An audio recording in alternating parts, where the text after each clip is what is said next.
Thank you, Shoshana, and welcome everyone to our second TA call for October. Today's call is going to be focusing on DMS. We'll be reviewing some materials that you've probably heard before as a refresher, but also getting into some areas where we dig a little deeper. So you might find those interesting. We're going to look at materials, review some of the recent findings from our DMS 2.0 monitoring reports. We have been able to issue a handful of reports in the past month or so. So we do have a few more examples to draw from, and we'll discuss some of the themes that are emerging from those. So whether you're a state that's about to be monitored or we're just monitored, I think you'll find today's presentation interesting. Before we get started, though, with that, if we could go to the next slide there, whoever's running the slides. The slide about the TA resources. Oh, okay. Is that here at the beginning, Matt? That's the one. That's the one. So my colleague, Larry Wexler. Greg, it's at the very back. I was going to do it. Oh, it's at the very back. All right. So I apologize, everyone. We'll save this then. Okay. Till we get to that slide. My bad. In leading today's call will be Matt Schneer, one of our associate division directors, but also the person who, I think I can attribute the creation of the DMS 2.0 system, at least in large part, to you, Matt, and of course to Kate, who's also on today running the slides. But I think Matt will be doing the lion's share of presentation today, and we'll try to reserve some time at the end for questions. So Matt, please take it away. Thank you, Greg, and good afternoon, everybody. And I do need to say that while I certainly have been very involved in the creation of the DMS system, I can't take all the praise or the blame, depending upon your perspective. Certainly, Kate has played a key role, as well as all members of the DMS IT team, OSEP leadership, and all of OSEP. As Greg alluded to, I am going to be your presenter today. We're giving Kate a well-deserved rest from her presenter duties, but never fear, Kate is online here available to monitor your questions and to help answer any questions you have at the end. Do you want to note that today's presentation, as Greg mentioned, we all will be doing just a quick review of some of the basics of DMS 2.0 that you've largely seen before. We want to make sure you're aware. We will be talking about, as Greg talked about, the most recent DMS reports that have been issued. Those are all Part B reports, but for those of you who are from Part C, I still think you will find it interesting. I think there's a lot of a crossover between B and C, so I would recommend you stay on. We'll be also talking a lot about the interaction between our findings and the general supervision guidance from there. Okay. So again, this is just a quick reminder. This slide just shows you where you can find all of our information related to DMS, including protocols, various resources, and other types of information related to DMS. I hope you all are familiar with it, but if you haven't, I would suggest bookmarking this site if you can. So we also wanted to note that we have recently released and posted on that same site a new Part B protocol focused on child find. And when we're talking about child find, that includes the child find, specific child find requirements around evaluations, specific learning disability evaluations, RTI and MTSS, and the interaction with IDA and evaluations, and individual educational evaluations. So on this slide, you'll see that it is noted right here, fourth bullet down, the child find protocol, Part B. And then if I go to the next slide, I'm going to talk a little bit about the function of this.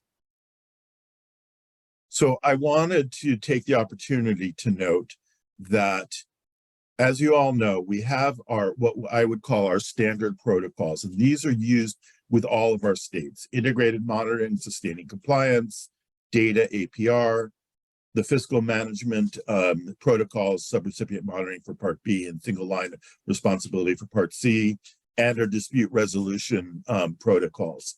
We use these protocols with every state because they are the foundation of everything that we are looking at. But as we have signaled throughout this process that this is a differentiated monitoring process, and therefore we may, in some cases, depending upon the state, what we've heard about the state, the needs of the state, other types of issues, we may decide to delve into other issues. So the child fine protocol that we just released that I mentioned is an example of that. We are not intending to use that with every state that we monitor, Part B state, but it is a tool in our toolbox for us to pull out when we have questions or issues that we want to explore around this area.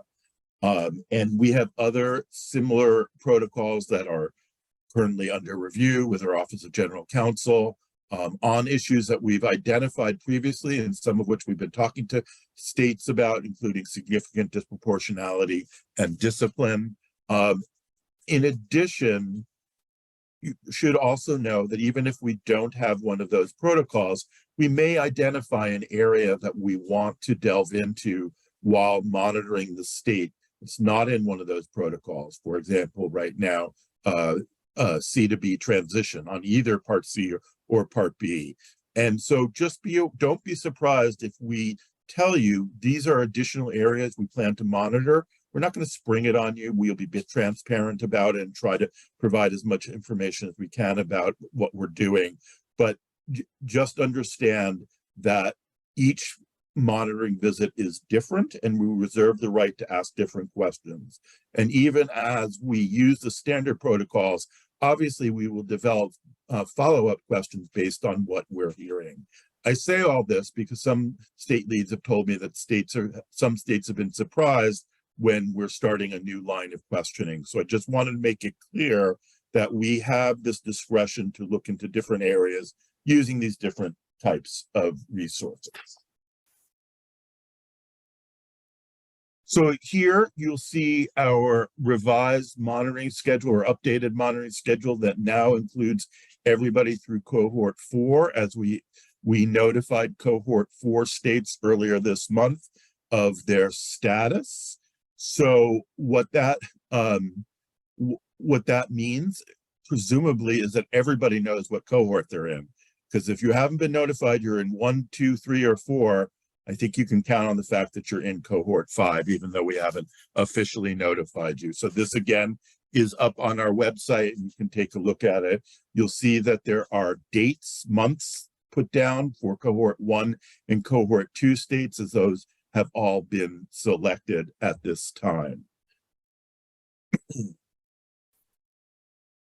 And this is just a listing of the DMS IT members by each of our homeroom teams. You will note that unfortunately we did lose one of our colleagues to a different office, Jennifer Finch, who had been a well-loved colleague, a fiscal accountability facilitator on Team A, is now working in the Rehabilitation Services Administration, and we haven't been able to fill that role as of yet. So we are filling in as needed, but otherwise these are just contacts for you in case you have questions around this.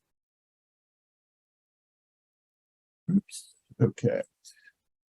So again, you should have seen this slide before. It's just a reminder of the different phases of monitoring that we are doing and the way we have recharacterized them in the 3 buckets of discovery, engagement, and closeout.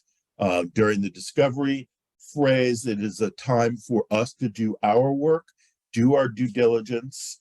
During that time, you can expect to have probably 1 to 2 calls with the monitoring team to orient them to your state, to learn some basic things about your structure, confirm some things that we think we might know. We might have another call if we're looking at your documents and we need some help in understanding them, but we will not be doing what we had started out doing, which was a whole series of detailed calls on each of the components. Same time, we will be reviewing publicly available material, as well as giving you a document request and reviewing the documents that you submit to us to help us understand and prepare for the visit. The other portion of the discovery phase are the two final bullets that are on there, the stakeholder engagement and local component. We have developed a pretty robust stakeholder engagement process, which includes talking to your state advisory panels or state interagency committees, coordinating committees. I'm having trouble remembering that term today for some reason. As well as talking to the parent training information centers in your state or the CPRCs if they are there, and focus groups of parents. In addition, we have a local component where we try to talk to a selection of local providers or LEAs. And all of these activities are designed to give us a broader view of how your state system works, how it's implemented at the local level, and how it's perceived at the local level. And we use the information that we get from those stakeholder components to build a better picture of the state, but also to determine if there are particular areas that we need to ask more with the state and delve into. I just want to be clear, we will never make a finding solely based on something we learned from a stakeholder. We will not name a particular stakeholder, a particular LEA or a parent or anything like that, but we'll use it to inform our discussions with you. So if we hear something that raises questions from a group of parents or from a particular LEA, we will bring it back to you, talk to you about it, and see what your perspective on it is before making any types of determinations from there. So that's all during the discovery phase. The engagement phase is the active monitoring portion. And the way that works, it is we designate a particular month in the year that you're being monitored. Say, for example, October of 2023 could be your engagement month. And sometime during that month, we will designate 3 to 5 days for our on-site or virtual monitoring activity, but we could have additional virtual activities throughout that month. And it culminates in the issuance of the DMS monitoring report, which will be sent out to you. Then the closeout phase is pretty evident. We review any evidence that you've provided us from required actions, determine to what extent you have met those actions, and issue status updates, and then finally closeouts from there, as well as any technical assistance that's needed along the way, either from OSEP or hooking you up with our technical assistance centers from there. Okay. This is just a visual to give you an idea of the timeline, and let's use the cohort 3 as an example of the way this works. So cohort 3 was notified last year in a letter that they were in cohort 3. That's 2 years before the actual engagement period will be. And then this year, for example, on my team, we had a kickoff call today with our Part B states that are in cohort 3. That's 1 year after notification and close to a year or so before the actual monitoring event.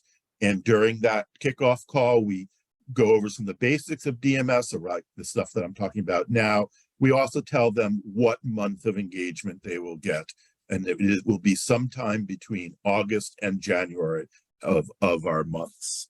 And then from there, you can see the different steps. An update call. This is assuming that the engagement is August. We might have an update call in February with a quick review and to set up dates for other calls. We will then go into our discovery period beginning in March, which will include us sending out a document review. We will continue reviewing your documents. We will have a state overview call with the state probably around April, continue to do our preparations and have our stakeholder events that I've just talked about, the local ones. And then in August is the actual engagement month. Sometime in August, we'll be on site or doing a virtual one. And then our goal is to issue within 120 days after the end of the engagement month. So let's say the engagement month is August. It would be 120 days from September 1st that our goal is to issue the reports. And we will, in all transparency, say we haven't been very good at meeting those deadlines, but we're making a lot of internal changes that we expect will lead to streamlining and hopefully getting those letters out in a more timely fashion. And then it begins the 1-year closeout period, reviewing your corrective actions, issuing a status letter at 6 months, and hopefully within 1 year be able to close out the findings or designate any additional actions as necessary. Okay. So I've already talked a little bit about the closeout. We, after the monitoring report, will be working with you. You will work with your state lead and the monitoring teams to address any corrective actions. We are available to answer any questions about what is needed. Most instances will be asking you to submit updated policies and procedures around a particular issue. And in many of those issues, we will also ask you to submit evidence of implementation after.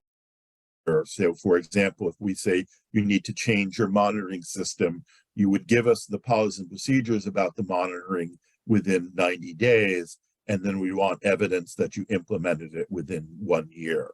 But we will provide an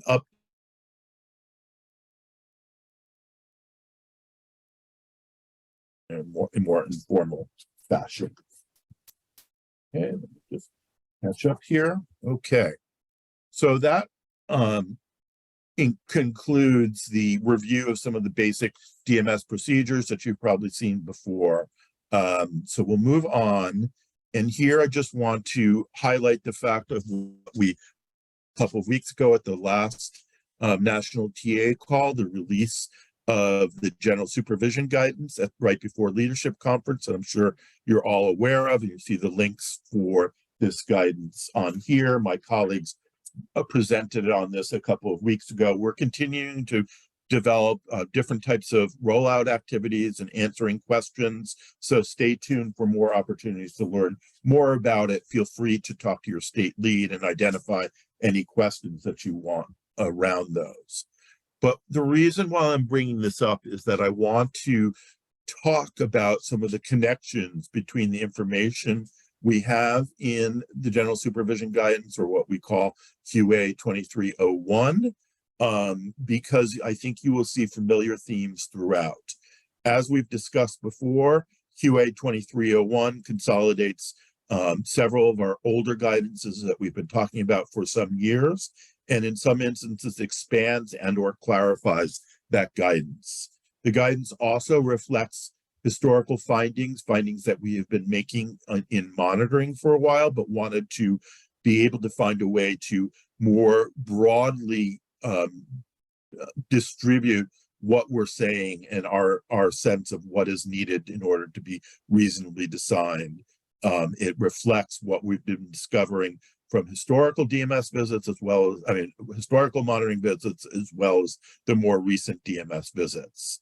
And as we review the major themes that are in the recently released DMS 2.0 reports, we're going to be looking at some of the connections to QA 2301. We want to emphasize the fact that there is consistency between our view of what we do when we're doing monitoring, what we do when we review your APRs, even with your grants and all of our discussions. We have similar and parallel ideas that are there. So should be making those types of connections throughout.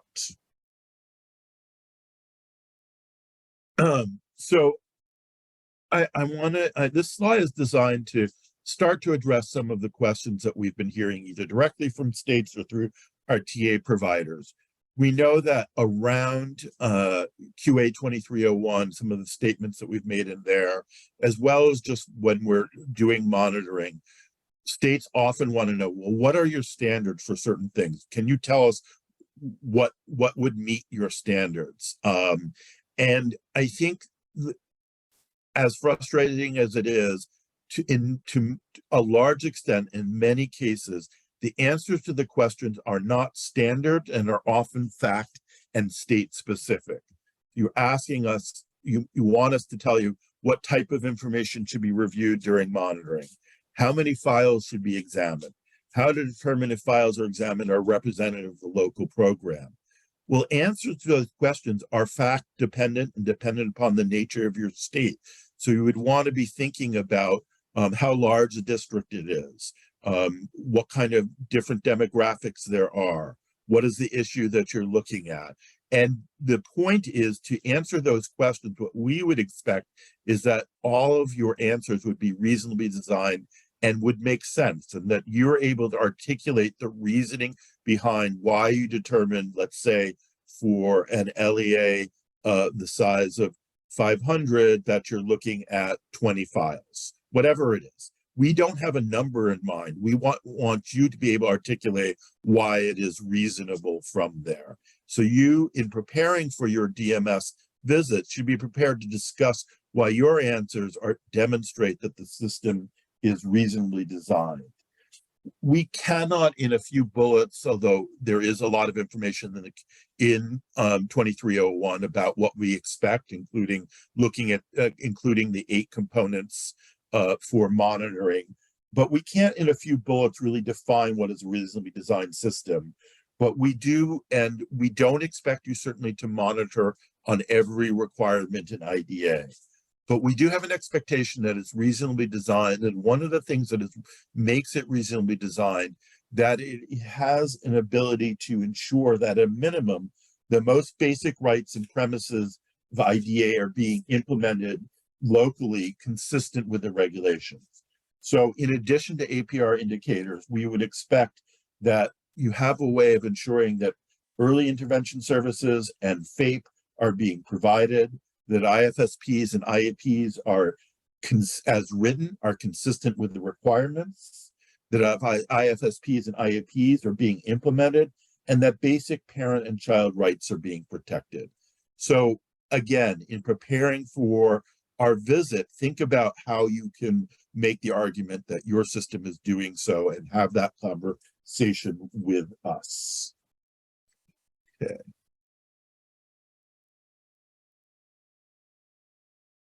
So to date, this is a list of the monitoring reports that we have released so far: 3 Part C, 3 Part B more recently. They're all again posted on a website. The link that is there in here and probably be in the chat. So it is also a great idea to read these reports yourself and to try to understand them, ask questions about them in preparation. We do anticipate we have several other reports in the pipeline in various stages of review, so we hope that those will be released in the near future as well. The remainder of this presentation is going to talk about some of the main themes that we have seen through the most recent monitoring reports that we have released. And again, these are Part B examples. Previously, we talked about Part C examples. We're not going to talk about specific states, but we are talking about some of the areas of findings that we made in these states, and I think they can be applicable for all programs that we're looking at. So in the area, in terms of integrated monitoring, sustaining compliance, we have found in states that states have identified non-compliance and have provided technical assistance to help the local programs correct the problem, but they have not done either use pre-finding correction or an official written notification of finding, but have just relied on technical assistance. And so we want to emphasize that you have two options when you discover noncompliance.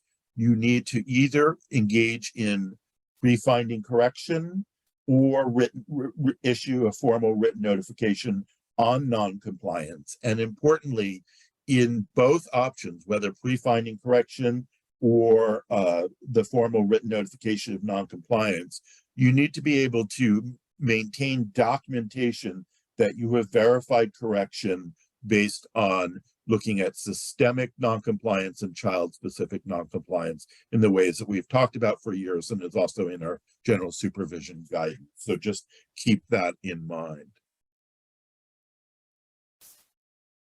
And I would note, of course, that this is addressed in QA 2301. If you look at question A5, you see the information that's listed there about a state's general supervision system should be reasonably designed to ensure the state examines data collected through its data system at regular intervals to determine LEA or ES program or provider compliance with IDA requirements. So I wanted to mention here, this is an issue that comes up in discussions and has come up with APRs and others in terms of states looking at increasingly robust data systems and their ability to look at them to help with program improvement. We know that databases provide a great source of information for both local programs and for states, and that data can be a powerful tool for providing technical assistance in engaging in program improvement. And we do not want to disincentivize states from looking at that data. But there is a requirement to make sure that noncompliance is corrected. So what we are saying in QA 2301 is that a state must have a system that is designed to ensure that it's looking at its data system at regular intervals to determine LEA or ES program or provider compliance. So this means that every time you look at your data system, you don't have to issue noncompliance. You might see that there is something off, and hopefully you would contact the local program to see if it's a data problem or if there's something that needs to be fixed, but you don't need to either do pre-finding correction or a letter of findings each time. What you have to do is be transparent with your local programs about at what period you're going to be looking at your data system to determine non-compliance, whether it's for monitoring or for APR or for both or for other reasons, so that they know you're going to be looking at the data at that time. And if you find anything that's non-compliant, there will be follow-up either through pre-finding correction or a written notification of non-compliance. So that is kind of the compromise of how we're trying to treat this issue there. We also have found that in some cases, states are not providing written notification of findings in a reasonable amount of time, which we have said in QA 2301, as well as historically we would generally consider to be 3 months. Now, note, of course, that there's an exception for pre-finding correction. So if you identify the non-compliance and you give the opportunity for the local program to correct it before you issue the written notification of finding, then that's fine, as long as you are verifying correction as in a way that's consistent with the manner that we've talked about previously. But otherwise, we do expect that there be a timely notification of finding to the local program, generally within 3 months of the state reaching a conclusion that the program has violated an IDA requirement. So that term generally means there is some room if you have a reason why you needed to take longer than 3 months by the time that you issued that written notification of finding, something we would want to hear. But we'll be looking at your system and the timing of issuing to see what the timing is, if it's set up to be longer than 3 months or if there are other reasons. I think this is also This is important to think about when you're thinking about your reviewing your APR data. If you review your APR data in the fall, say in September or October right now, and you see non-compliance in there, your system should not be set up to be waiting till the end to when the APRs are submitted to us or when determinations come out to issue those findings. They should be done within a reasonable amount of time. Okay.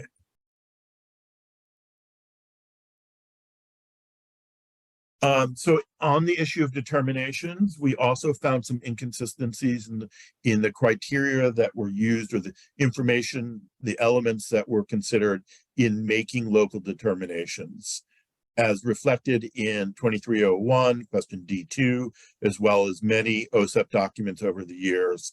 We expect that your local determinations will include consideration of these 4 points on here: performance on compliance indicators, valid and reliable data, correction of identified non-compliance, and other data available to the state about the LEA's compliance with IDA, including any relevant audit findings.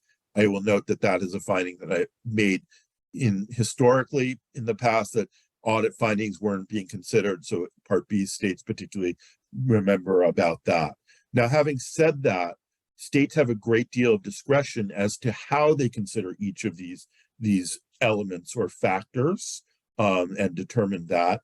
They also have discretion in terms of considering other information that they would want to include in their determination, particularly if they want to include information around outcomes or results, as we do in our determinations.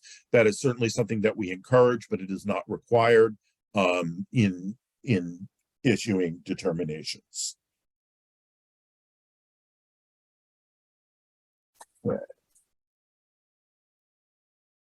Okay, we're going to move now into fiscal management, talking about a few of the findings that we've made in this area. So we have found in some of the states that we reviewed that they do not have systems that are adequate to determine if there is a monitoring system to ensure that states are local programs are meeting both IDA and uniform guidance requirements, as well as any other cross-cutting findings. Fiscal monitoring is one of the key elements of general supervision. It includes looking at allowable use of funds, compliance with IDA and uniform guidance, resolution of any relevant audit findings from subrecipients, and conducting a risk assessment in consideration of other during monitoring. We have found that some states do not have adequate systems to do this. We would note that using a grant system to check for allowable use of funds is a great best practice, but in and of itself, we would not consider it meeting the requirement to conduct fiscal monitoring, making sure there's compliance with such uniform guidance requirements around, such as procurement, property, inventory, and a whole host of other things, as well as potentially excess cost, looking at source documentation, other types of things like that. So we would expect there to be a proactive system for monitoring on IDA and cross-cutting fiscal requirements. We would also encourage you to make sure that you are collaborating, communicating with your fiscal offices in your programs. We know that often SEAs, as well as lead agencies, have separate fiscal offices that conduct their own processes.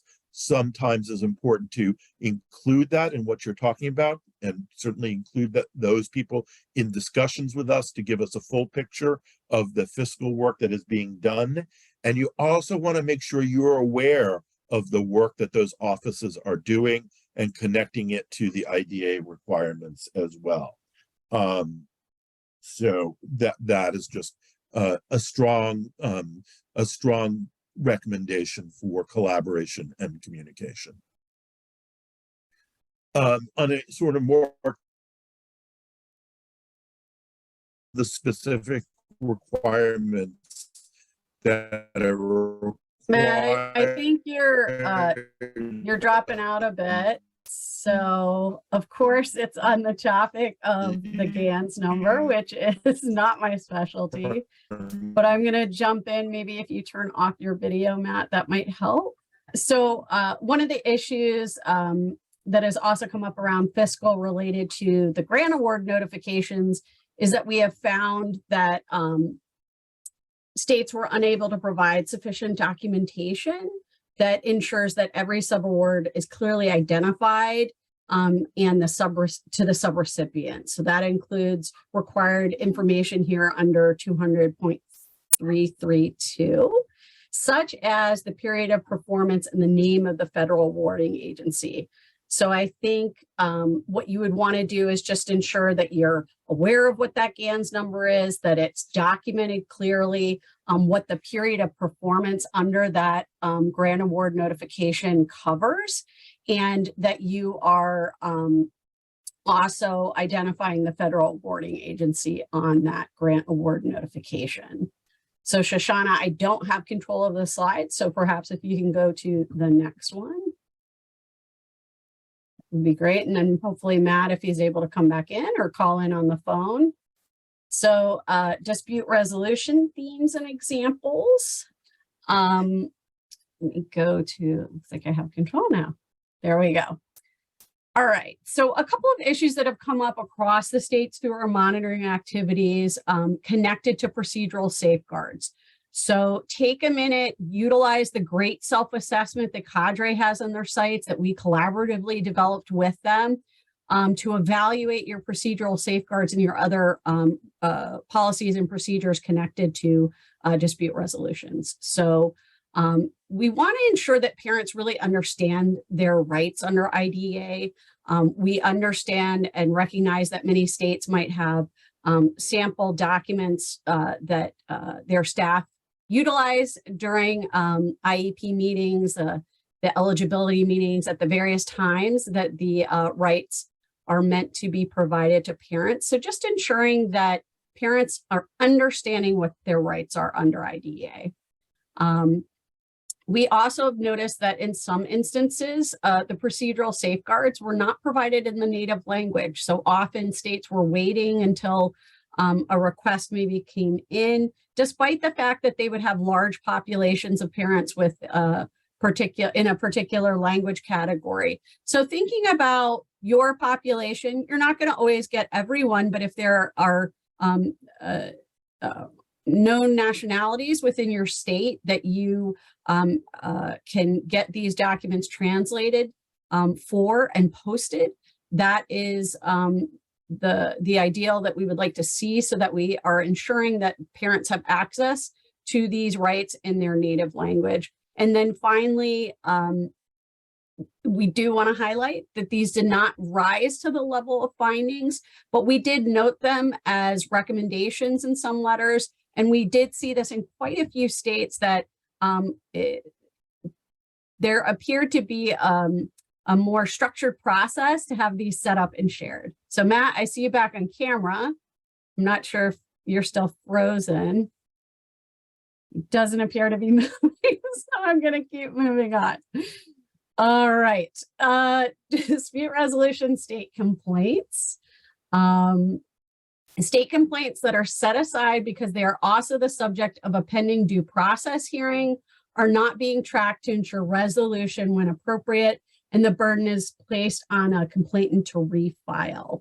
So if a state complaint is set aside because there is an ongoing due process hearing and that topic is covered, so you're waiting to receive notification or information on that decision, it wouldn't be on the onus of that complainant to let the state know or the lead agency know that that resolution had occurred or that decision had been issued. And so in that instance, the responsibility is on the state to ensure that you are tracking those decisions and that you are then returning to any state complaints that were set aside during that due process decision making period. And then in addition, statute of limitations inappropriately applied to those set aside complaints rather than holding pending issues in abeyance. So again, similar concept. Those are discussed in more detail in a couple of letters. Again, state specific, but make sure to review your policies and procedures and practices and evaluate the times in which you are setting aside state complaints for when a due process hearing or decision is being carried out. And when that decision comes, even if it's beyond a year timeline, if that state complaint is connected to that due process hearing and it was put in abeyance due to the waiting for that decision, it doesn't mean that that state complaint should not be returned to and resolved at that point. I'm sure I'm missing some of the high points here, but I'm going to keep plugging through. Next one, state complaint and correction. Policies and procedures related to state complaints did not address the award of a remedy or the denial of appropriate services, particularly when a child has left the original LEA. So this again speaks to some of the language that is in 2301. We had clarified in letter to Anonymous that the state is not relieved of its obligation if the determination in a due process decision is so a provision of FAPE or additional services, that despite the child moving, they would still be responsible for the management of that decision. There is a second footnote in there that talks about your monitoring findings. Those are within state. So when we're talking about a child moves from one LEA to another LEA, if that child had non-compliance in LEA number 1, and then they move to LEA number 2 while you're in the middle of your monitoring process, the state would have an obligation to the best of your ability to follow up and see if that can be resolved and that you can ensure compliance for that child within your state, recognizing that in many of these instances, you know, when families move, tracking them, numbers, we recognize that that can be tricky and hard and can present lots of challenges. So just outlining what your process is in that, not set up to create a huge burden for you, the state, but just an awareness that you have a child that you identified that had non-compliance, they're moving to another LEA, that there's still an obligation to attempt to ensure that whatever that child, that infant, toddler, child with a disability, that they receive that service or other transition plan, whatever it was that was out of compliance. Kate, just to let you know, this is Matt. I'm on the phone now, but you're doing a great job.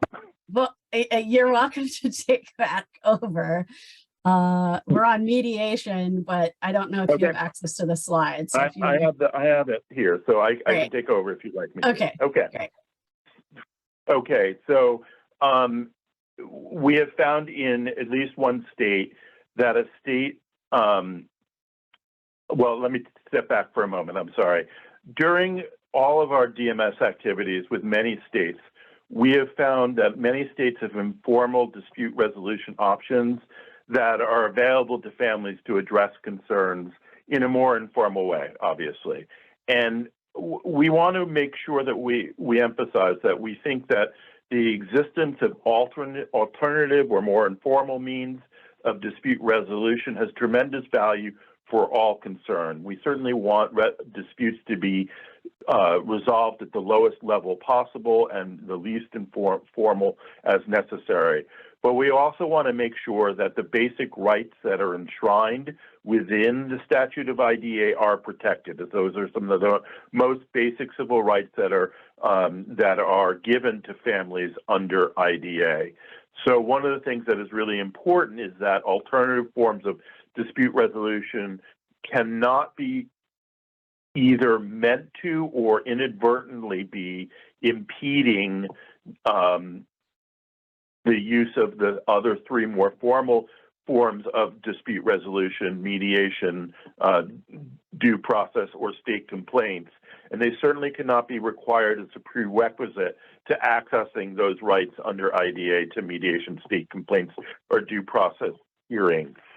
So if a state chooses to make alternative forms of dispute resolution available, it's really important or beneficial to consider the development of policies, procedures, and practices that ensures that anyone using an alternative and formal process does not perceive it as a prerequisite for going into the more formal processes or something instead of utilizing their IDA rights. The particular situation that's mentioned in this slide, in this situation, the same office that oversees mediation also oversees IEP facilitation, which we know is a practice that is used in many states. It can be very beneficial.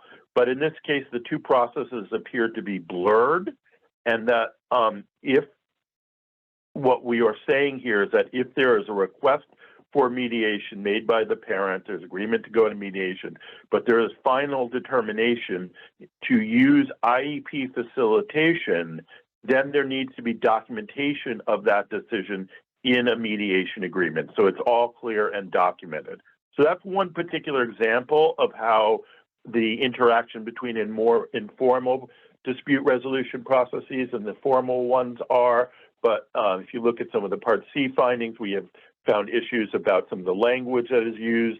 Oftentimes, we have seen that there was no intention to say that you had to use the informal process before issuing a state complaint, but it looked like the language may suggest that. So that's just something to pay some attention to from there. Okay, great. So due process hearings and procedures. One thing that we find in a number of states, in this case we did find it one, that the model forms that are posted or made available for parents to use for due process hearing requests, and in other instances might be for state complaint requests, sometimes include information that is not required under IDA. And it's okay to include additional information, but it has to be clear that it is optional, that the only required information are the specific information that is required in IDA under the state complaint regulations there. So just have a way of notating that. That's very important.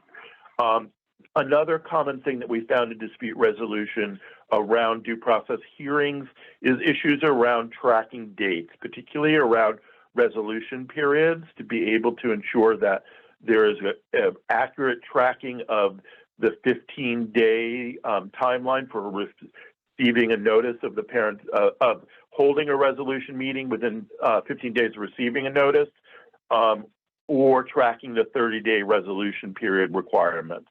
Those are particularly important because the 45-day timeline for having final decision on due process is dependent upon the end of the 30-day resolution period. We also want to make sure that the resolution period requirements and the ability to have a resolution session are being adhered to. Similarly, we've seen that some states are not tracking or ensuring the implementation of the final due process hearing decisions in a timely manner. So pay attention to your systems for how you do that. It's really important that you're able to track all of those dates. In addition, we want to remind you that SEAs are responsible for ensuring that due process hearing decisions are implemented.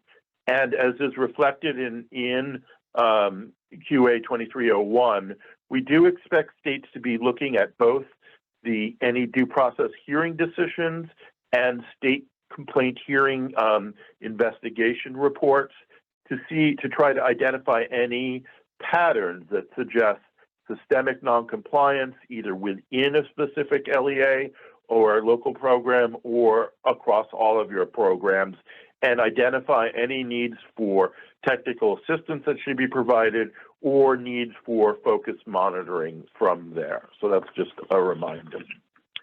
Okay, we can go on to the next slide, and then actually the second slide from there that has information on early childhood transition. Yep, we're there. Okay, great. So in one case, this is an example of what I had talked about before. A team had heard concerns about early childhood transition, so they dug into it during this visit. And what they identified was issues in ensuring that there was a smooth and effective transition from the Part C program into the Part B program, the 619 program.